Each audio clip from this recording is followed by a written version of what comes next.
Autónomo. El sistema nervioso autónomo es afectado en los pacientes más graves y cuando hay afectación del sistema nervioso autónomo, el paciente puede llegar a la muerte fácilmente.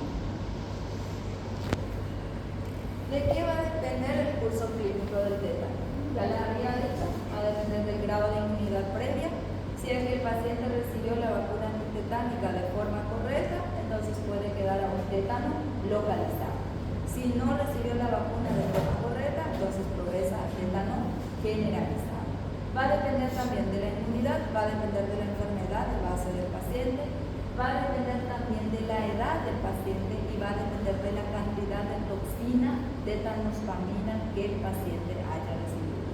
Cuanto mayor es la toxina, más grave va a ser el proceso.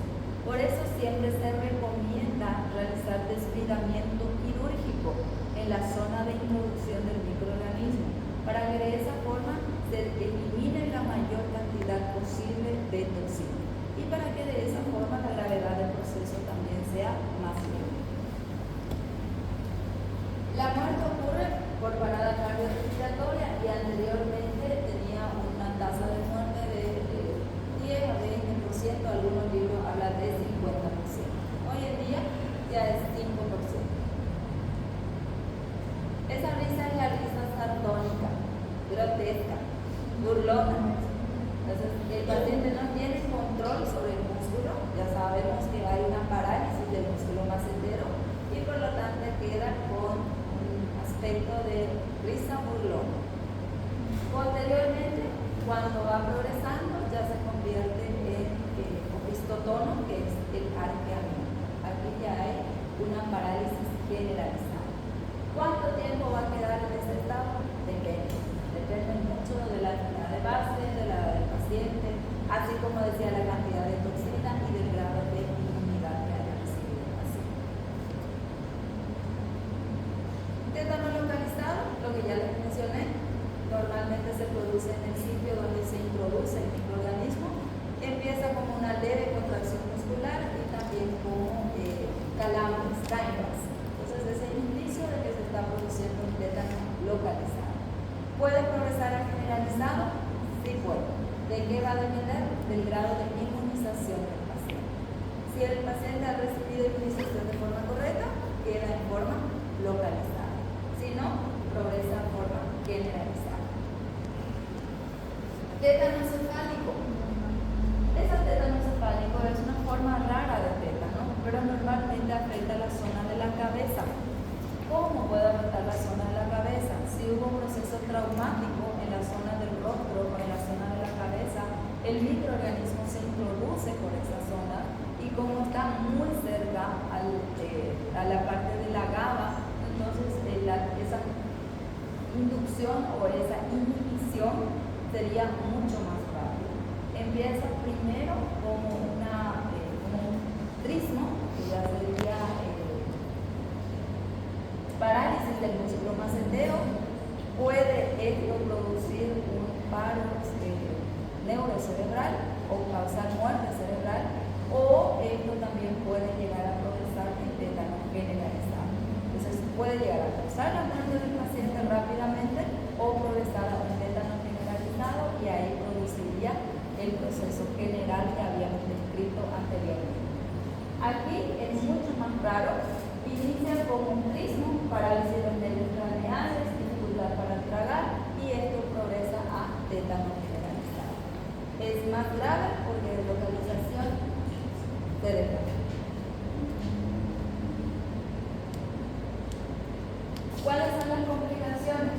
Pueden producirse fracturas, pueden producirse laringoespasmos, puede producirse hipertensión, embolia pulmonar, infecciones nosocomiales. ¿Por qué infecciones nosocomiales? ¿Por qué infecciones nosocomiales? Sería nasocomiales. No, nosocomiales. ¿Por qué un paciente afectado por tétano puede llegar a sufrir una infección nosocomial? Infección intrahospitalaria.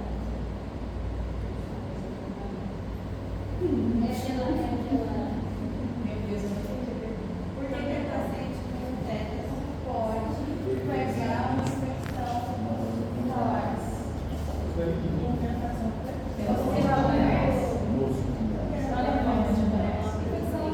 Recuerden que va a tener una herida y va a permanecer mucho tiempo en los centros hospitalarios. Cuanto más tiempo un paciente quede en un centro hospitalario, mayor es la probabilidad de respirar. Por eso que cuando vamos a hospital, podemos ir a casa y se vaya a estar educado. Clínica de Mayo Frio Fuji. La probabilidad Só passa de lá o ponto. y ya sabemos que las infecciones hospitalarias son casi 106 musculares. Internado com o senhor. Neumonía por Fratura. aspiración y muerte del paciente. Muerte del paciente hoy en día tiene una tasa muy baja, 5% aproximadamente. Pero de igual forma se considera que es una complicación grave. Sí, la neumonía por aspiración porque está rígida.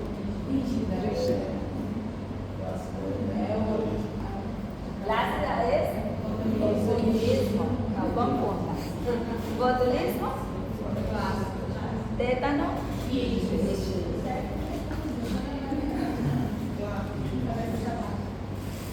bueno, ¿cómo podemos diagnosticar?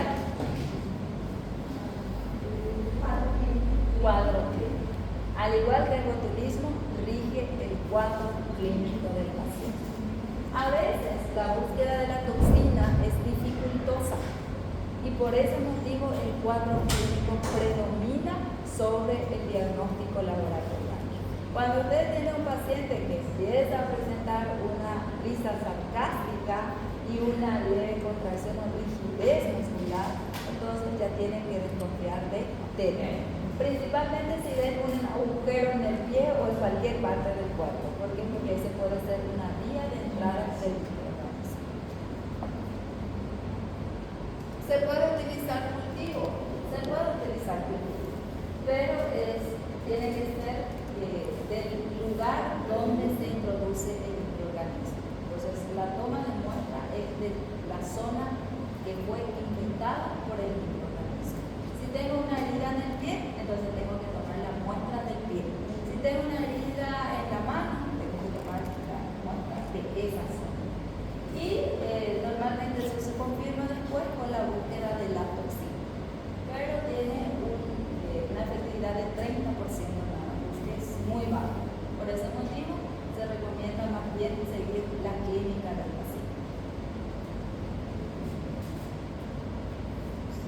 El tratamiento no siempre va a ser satisfactorio, por ese motivo siempre se debe de evitar que el paciente adquiera tétano. Y el mecanismo principal de evitar que el paciente adquiera tétano es administrando la vacuna antitetano. Entonces, todo paciente que llegue a ustedes luego de haber sufrido un corte profundo o que algo se haya introducido en ese paciente, principalmente hierro o clavos o astillas. ¿Saben qué es astilla? Madera. Madera mujer. No, sí prego. Pero ¿cómo le dicen ustedes? Es diapos de madera. Sí. También puede ser fuente de infección. La madera sí estuvo en contacto con la tierra, porque ella tiene la capacidad de irse. Recuerden que no es el hierro lo que hace que se forme el clostridium tetani. Solamente que el clostridium tetani se adhiere nada más a él. Entonces, si estuvo en contacto con tierra, esa madera puede ser también fuente de infección. Solamente que el corte o la introducción de ella tiene que ser en zona profunda. Si es superficial, no pasa nada normalmente, pero si es profunda, puede llegar a también llegar a la presión.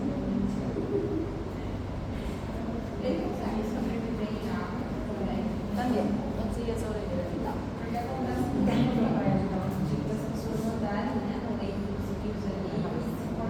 Sí, que están en el fondo, sí, pueden sobrevivir. En el agua y en el suelo. Principalmente en el suelo, pero pueden sobrevivir también en el agua. Si es que el agua es contaminada con materia fecal de animales, puede contaminar. Bueno, prevención, inmunización con vacuna Toxoid.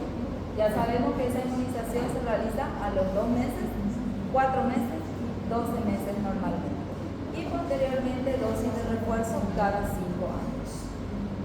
Atención apropiada de las heridas contaminadas con tierra.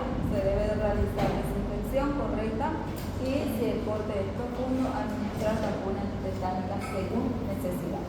Si así como les digo, el paciente no recuerda haber recibido vacunas antitetánicas, entonces es obligación del médico administrar. Se debe administrar en caso de que el paciente ya venga con sintomatologías, penicilina o metronidazol, o ambos. Y también se administra la vacuna antitetánica. Necesitamos también que se haga desbridamiento de la zona para eliminar la mayor cantidad de toxina posible y también, si es necesario, se le administra soporte ventilatorio. ¿El paciente permanece internado? Depende. Puede permanecer internado meses o puede permanecer internado años. Pero nunca decirle al paciente, puedes irte en tu casa y guardar reposo. Si se va a tu casa, lo más probable es que en 24 horas el paciente ya está, ya terminó. Entonces tiene que permanecer internado. Solamente que el tiempo de internación va a depender de cada persona.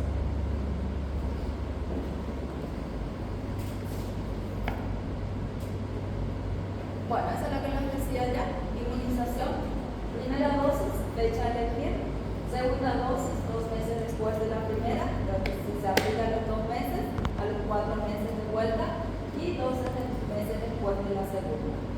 Nuestro esquema de vacunación dice 2 meses, 4 meses y 12 meses. En Brasil no sé cómo es el esquema de vacunación, pero aquí es 2 meses, 4 meses y 12 meses. Y dosis de refuerzo cada 5 años.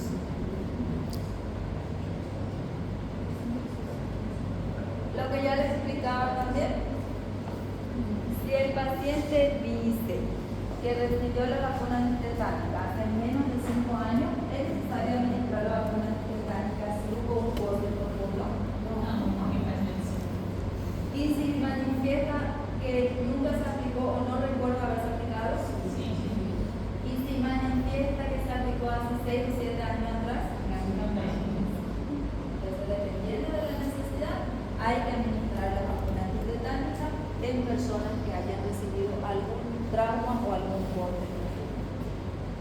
¿Necesariamente tiene que ser con hierro? No. Solamente el corte tiene que ser de forma profunda. Una mordida de perro puede ser que tétanos se introduce. Entonces, la mordida de animales pueden ser que el microorganismo se introduce. A veces nos muerden vacas, y también hay vacas que muerden, no solamente los perros. También pueden caballos, pueden hacer que se introduzcan los cuernos de las vacas.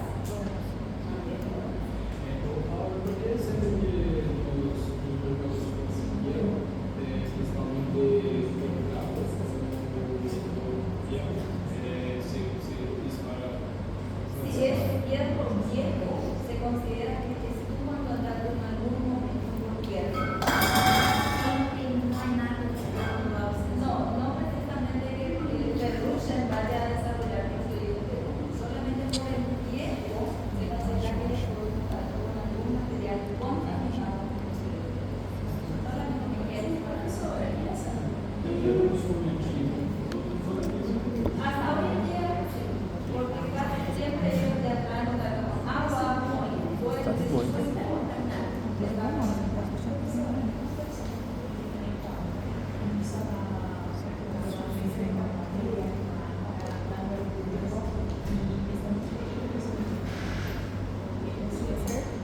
la verdura puede estar presente, las esporas del Clostridium beta. ¿Por qué? Porque estos animales, si nosotros no realizamos la desinfección de la verdura,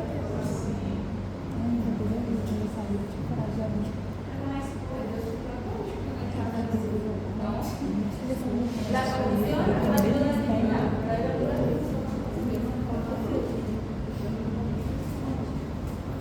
Bueno,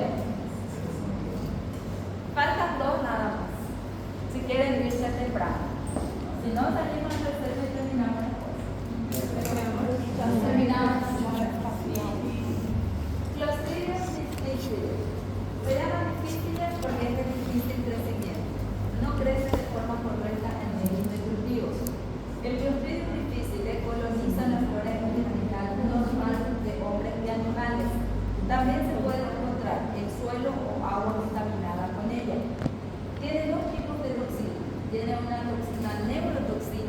toxina A, y tiene una citotoxina que es la toxina B.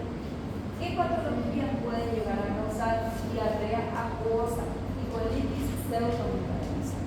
La diarrea acuosa que ella causa normalmente es producto de una disbiosis de la flora intestinal después del consumo de antibióticos de amplio espectro. ¿Qué antibióticos? Clindamicina, amoxicilina con ácido cloroflavulónico, cloroquinolona, muchas veces llegan a causar diarrea en personas que tienen una flora intestinal desbalanceada. ¿Qué hacen estos antibióticos? Eliminan las bacterias buenas que se encuentran en la flora intestinal, y cuando son eliminadas estas bacterias predominan en el ambiente clostridio difícil. Cuando predominan en el ambiente, las esporas que se encuentran presentes en esa zona liberan bacterias, y esas bacterias tienen la capacidad de liberar toxinas. Si liberan la enterotoxina, va a producir diarrea acuosa, va a producir dolor abdominal. Normalmente no hay náusea y no hay vómitos, tampoco hay fiebre. Cuando esto ya progresa a una colitis pseudomembranosa, es porque ya entró en acción la toxina B, que es la citotoxina. ¿Qué hace esta citotoxina? Inactiva las proteínas regulatorias del citoesqueleto celular, y esto lleva normalmente a la desorganización del epitelio intestinal, que posteriormente forma pseudomembranas. Las pseudomembranas son un desequilibrio, o se produce por desequilibrio de la flora intestinal, en donde se observan unas placas blanquecinas ulceradas a nivel intestinal, y eso significa que el paciente ya llegó a un proceso más grave de la patología. Cuando hay colitis pseudomembranosa, el paciente normalmente, además de fiebre, presenta también leucocitosis y presenta sangre y muco en materia fecal. Se va a presentar diarrea acuosa, sanguinolenta, dolor abdominal o espasmos abdominales, va a presentar leucocitosis en materia fecal y va a tener presencia de mucus en materia fecal. En ese caso, el paciente necesita de la administración de antibiótico terapia, y el antibiótico que se utiliza normalmente es el metronidazol. Si ustedes administran amoxicilina con ácido clavulónico al paciente y el paciente empieza a tener diarrea acuosa en el tercero o cuarto día, ¿qué tienen que hacer? Retirar el antibiótico. Si no retiran ese antibiótico, ese paciente corre el riesgo de llegar a una colitis pseudomembranosa. Cuando el paciente llega a una colitis pseudomembranosa, a pesar de que se le administra el antibiótico metronidazol, que es de elección, de igual forma puede tener recurrencias. El paciente se trató, el paciente se curó, pero unos días después empieza a tener las mismas sintomatologías. ¿Por qué? Porque quedaron esporas, y esas esporas pueden llegar a producir bacterias nuevamente y toxinas nuevamente. Por eso, en países desarrollados como Europa o Estados Unidos, hoy en día se utiliza el trasplante de materia fecal para poder tratar pseudomembrana o colitis pseudomembranosa causada por Clostridium difficile. No es cualquier materia fecal. Ellos toman muestras, hay hospitales que se dedican a recolectar muestras de pacientes donadoras, analizan ese contenido de materia fecal y verifican que tengan todas las bacterias benéficas para la zona intestinal, y ahí introducen esta materia fecal que demuestra que sufre de colitis pseudomembranosa. Cuando hay recurrencia de colitis pseudomembranosa causada por Clostridium difficile, se considera que el único tratamiento que es valedero hasta hoy en día es la remodelación intestinal. Países como la nuestra utilizamos normalmente probióticos. Retiramos el antibiótico y le administramos probióticos al paciente. ¿Qué hace el probiótico?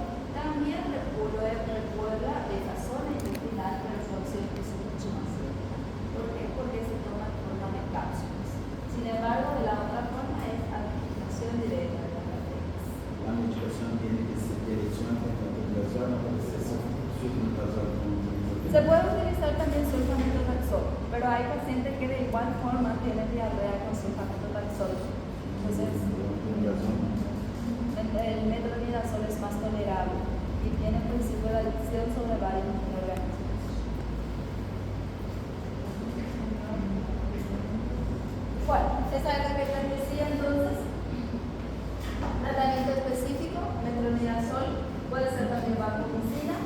En el caso de que haya una diarrea o una colitis grave, se utiliza vancomicina y puede ocurrir recidivas en el 20 a 30% de la población. En el caso de que haya recidivas, entonces se utiliza la repoblación intestinal. Nosotros todavía no manejamos ese tipo de terapia porque no estamos preparados para manejarlo, pero hay países en el mundo que ya se dedican a eso, lo que significa que en algún momento dado también nosotros vamos a realizar. Vamos a ser donadores de materia fecal además de sangre. Me preguntaron, ¿y tiene que tomar? No, no tomas, sino que la materia fecal se administra de forma directa en el intestino del paciente.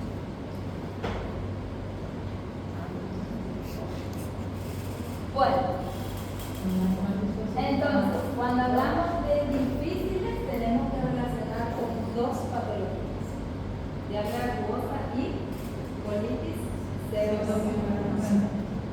Diarrea acuosa significa diarrea acuosa sin vómito, sin náusea, pero con dolor abdominal.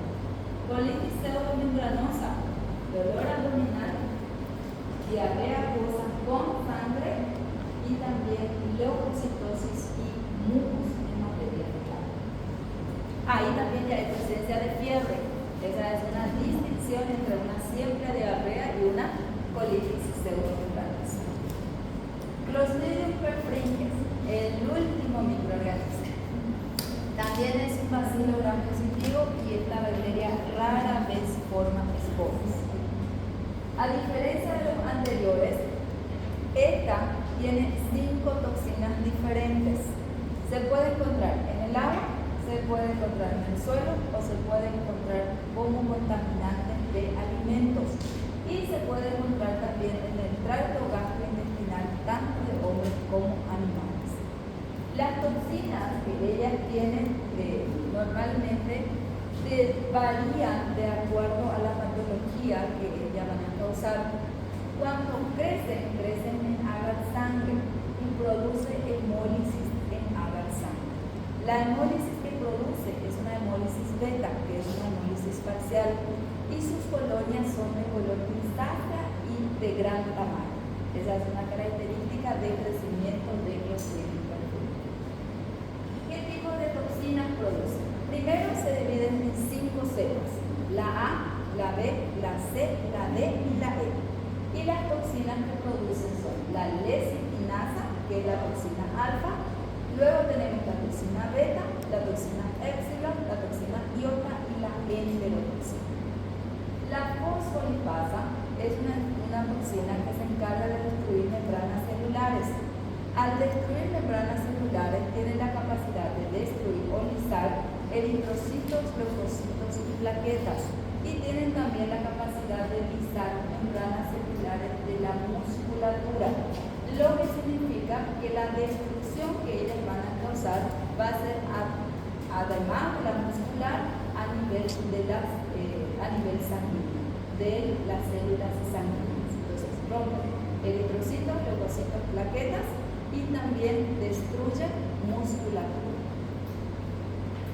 La siguiente, la toxina beta. Esta toxina beta es la responsable de la destrucción de la mucosa intestinal.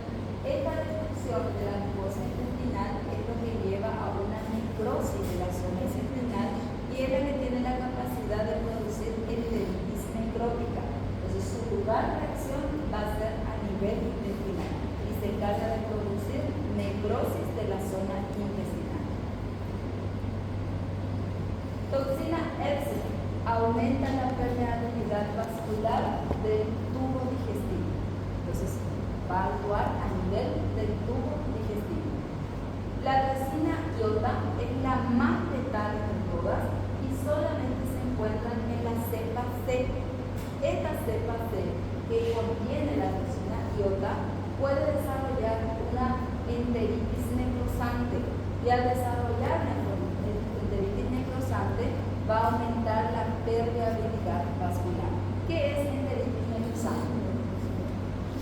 ¿Qué zona va a estar afectada? Enteritis necrosante.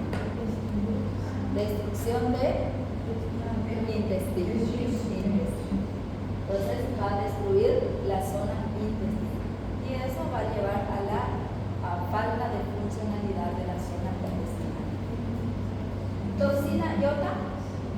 la toxina iota, que la dije, que es la más letal entre todas y solamente se encuentra en la cepa E, y la enterotoxina. Cepa E. La enterotoxina normalmente se produce en la fase de formación de esporas bacterianas. Cuando las bacterias vegetativas están en proceso de esporulación, es donde se liberan las enterotoxinas. Esta liberación de enterotoxinas va a hacer que se altere la permeabilidad de la membrana, que se libere iones de electrolitos y también actúa como un superantígeno. Cuando las toxinas actúan como superantígenos, significa que pueden estimular la liberación de citocinas inflamatorias y estimular la producción de linfocitos. Al estimular la liberación de citocinas inflamatorias, puede llevar a fiebre, hipertensión, puede llevar a shock, puede llevar a sepsis y a falla multiorgánica. Y ya sabemos que esto puede llevar a la muerte del paciente. También produce enzimas, produce colagenasa, produce hialuronidasa y produce ADNasa. Estas enzimas ayudan a la diseminación del microorganismos. Son las mismas enzimas que habíamos visto en Staphylococcus. ¿Qué enfermedades puede producir? Puede producir ionecrosis, que se conoce también como gangrena gaseosa. Puede producir celulitis, que se conoce también como fasciitis supurativa o miositis supurativa. Puede llegar a producir también intoxicaciones alimentarias y puede llegar a producir enteritis necrosante. La forma más leve de la patología causada por ella es la intoxicación alimentaria y la celulitis. La celulitis causada por Clostridium perfringens tiene los mismos aspectos que las otras celulitis que habíamos visto, que son causadas por los Staphylococcus y por los Streptococcus. Solamente que en este caso el paciente no presenta dolor. Tiene también edema, presenta secreción purulenta, hay enrojecimiento de la zona, pero no hay dolor. Esa es una característica distintiva. En la mionecrosis, que se conoce como gangrena gaseosa, ya va a haber destrucción de tejidos blandos, el paciente va a presentar dolor, el paciente va a presentar hinchazón de la zona afectada, formación de gas. ¿Por qué se forma gas? Porque fermentan hidratos de carbono presentes en la musculatura. Y al haber fermentación de hidratos de carbono presentes en la musculatura afectada, entonces se produce gas. Y esa presencia de gas le da un aspecto crepitante. Y va a haber necrosis rápida. Este tiene una tasa de letalidad aproximadamente del 70 a 80%. Es exploración rápida. Nosotros habíamos visto Streptococcus, ¿recuerdan? ¿Cómo se llamaba en Streptococcus la misma patología? Fasciitis necrosante. Entonces tienen los mismos aspectos. Solamente que en fasciitis necrosante no hay formación de gas. La formación de gas es característica de Clostridium perfringens. ¿Por qué se forma gas? Porque fermentan los hidratos de carbono presentes en la musculatura afectada. Y es el de Clostridium Perfringens. Ese es específico de perfringens. Intoxicación alimentaria. Luego de la ingesta de alimentos contaminados, principalmente carne mal cocida, aquellas que ustedes adoran, el churrasco a punto, puede hacer que se introduzcan Clostridium perfringens.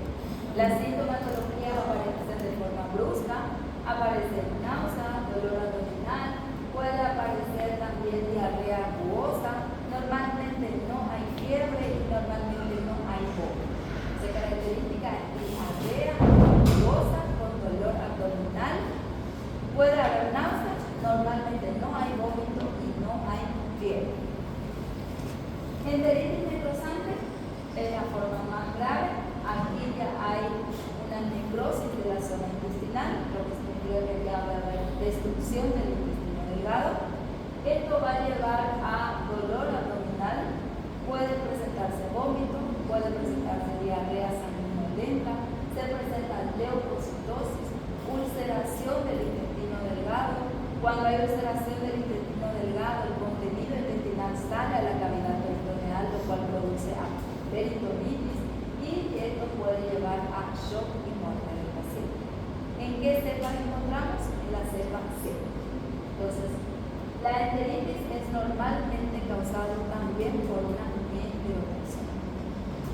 Tiene una tasa de mortalidad de 50% aproximadamente. Entonces, ¿cuál de las formas se considera más grave?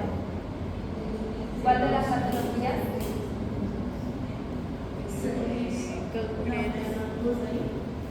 Gangrena gaseosa y enteritis. Esos son los que tienen tasa de mortalidad elevada. Cuando es celulitis, puede progresar a enteritis necrosante, a gangrena gaseosa. ¿La celulitis puede progresar a una gangrena gaseosa? Sí, puede progresar.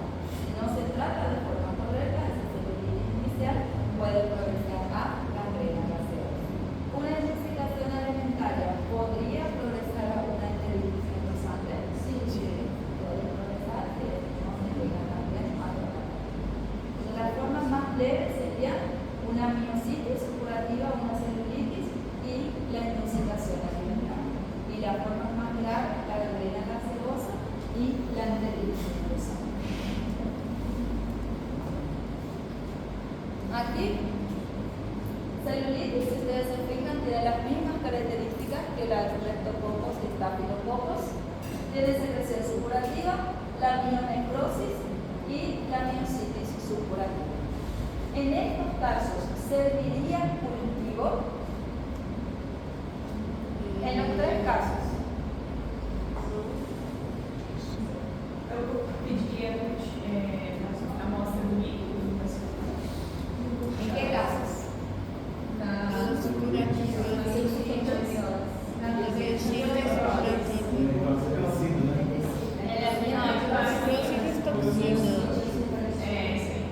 En la miositis supurativa y la celulitis sería de la circulación. Y en la mionecrosis, el intestino afectado, pero también sirve como cultivo. En ese caso serviría como cultivo.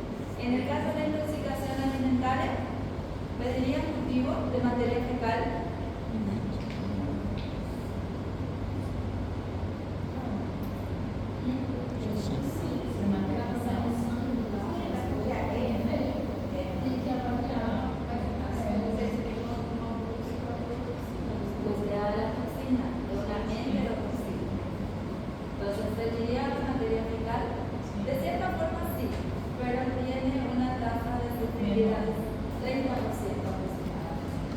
Entonces lo más recomendable es buscar la toxina en materia fecal. Ahora, si viene el alimento contaminado, ahí ya hay otra cosa.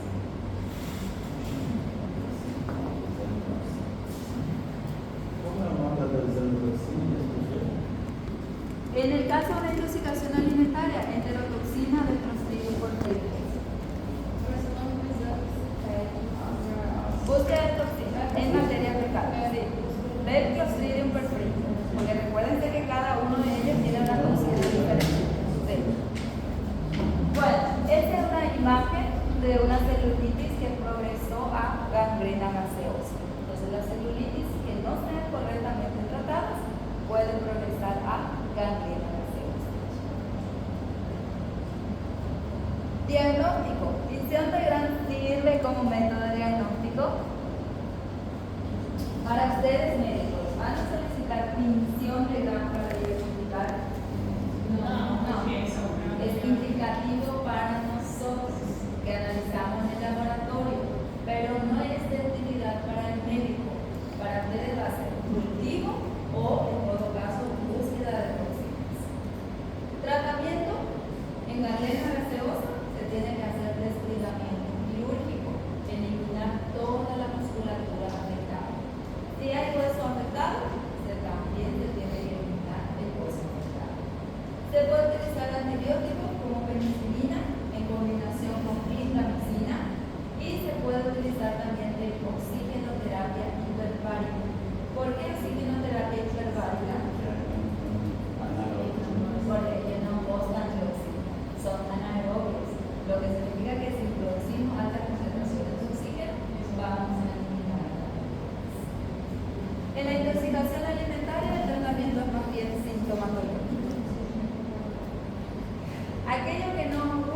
de leer. Después no me digan ahora, pero era muy largo. Las sintomatologías vienen aquí y aquí. Ya tienen las patologías con sus sintomatologías. Así que no me digan luego en caso clínico. Era muy largo y no pude leer todo. Son dos cuadros. Bueno, ¿alguna duda o consulta? Esta es solamente una curiosidad de la cual yo les había hablado a ustedes. 450 gramos es necesario para matar a toda la sencilla. 450. Menos de medio kilo. Entonces imagínense que aquí había 19 mililitros de esa toxina. Y si un país tiene esa capacidad, no daría. La última guerra que sucedió fue a causa de un arma biológica presentada.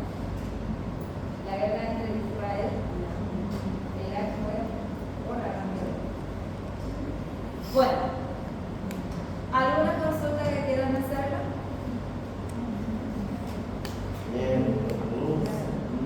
Não, você só pensa que não vai sair, mas assim, não precisa aprender de pensar em medicação. No, medicación no. La medicación nosotros hablamos para que tengan una idea de cuando entran en fármaco. Profesora, Están en sintomatología de especies de la piel. va a tener gestiones abiertas. Bien. Muchas. 50, no, en realidad es 60 y 50. 50 cerrada de 40 abiertas y 60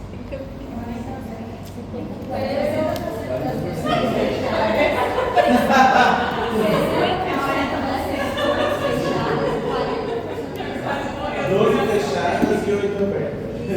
Bueno,